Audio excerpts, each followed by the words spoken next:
हमारे देश में महिलाओं पर हो रहे अत्याचारों पर हर कोई बात करता है, लेकिन पुरुषों के साथ हो रहे अत्याचारों की सुध लेने वाला कोई नहीं है।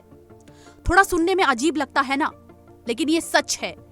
कहते हैं कभी कभी आंखों से देखा और कानों से सुना भी पूरा सच या सच नहीं होता, लेकिन बावजूद उसके दुनिया तो बस वही देखती है जो सामने उसे दिखता है और उसे ही सच मान लेती है, बिना जाने कि उसके पीछे की क्या और कितनी कहानियां और कितने राज छिपे हैं।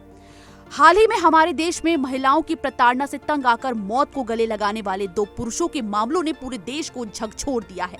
अभी पूरा देश बिहार के इंजीनियर अतुल सुभाष की आत्महत्या के दर्द से उभरा भी नहीं कि एक और मामला, ठीक वैसा ही मामला जिसने पूरे देश को हिलाकर रख दिया, जिसमें दोनों ही कहानियां लगभग एक जैसी थी, लेकिन फर्क सिर्फ पात्र का था।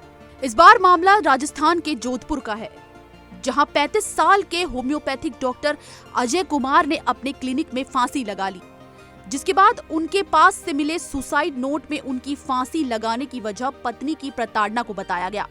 ठीक अतुल सुभाष की तरह दोनों ही मामले लगभग एक जैसे हैं, कारण भी एक है। फिलहाल शव पुलिस की कस्टडी में है, जिसे पोस्टमार्टम के बाद घरवालों के हवाले कर दिया जाएगा। वही जानकारी में सामने आया है कि डॉक्टर अजय अपनी पत्नी सुमन की प्रताड़ना से परेशान थे। सुमन और डॉक्टर अजय की शादी 7 साल पहले हुई थी और उनका 4 साल का बेटा है, जो फिलहाल सुमन के साथ जयपुर में रहता है। परिवार का आरोप है कि सुमन ने लंबे समय से अजय को मानसिक रूप से प्रताड़ित किया, जिससे वो गहरे तनाव से जूझ रहा था और तनाव कुछ इस कदर बढ़ गया कि उसने आत्महत्या को ही ठीक समझा। फिलहाल अतुल और अजय दोनों ही अपनी पत्नी के सताए हुए थे, जिसने साफ कर दिया कि अत्याचार जेंडर तक सीमित नहीं होता। देश में कई मामले तो ऐसे भी हैं जहां पुरुषों को झूठे केस में फंसाकर महिलाएं उन कानूनों का दुरुपयोग करती है जो उनकी सुरक्षा के लिए बनाए गए हैं, जिसमें 498A भी शामिल है। जिसके बाद अब सवाल बस एक ही रहता है कि जब विवाद दोनों के बीच का है तो परेशान सिर्फ एक पक्ष क्यों हो। कभी कभी जिसे पीड़ित बताकर अदालत में पेश किया जाता है, असल में पीड़ित तो कोई और ही होता है। तारीख पर तारीख कई बार मानसिक और शारीरिक तौर पर ऐसे लोगों को तोड़ देती है। मुकदमे सालों साल चलते हैं। ऐसे में कानून व्यवस्था और सिस्टम में बदलाव की जरूरत है।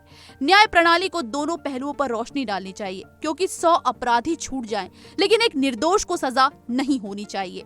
लेकिन फिलहाल सजा तो निर्दोष ही भुगत रहे हैं और अपराधी मस्ती में घूम रहे हैं, जो सिस्टम और पुलिस प्रशासन पर कई सवाल खड़े करता है। डिजिटल डेस्क से सपना वर्मा की रिपोर्ट।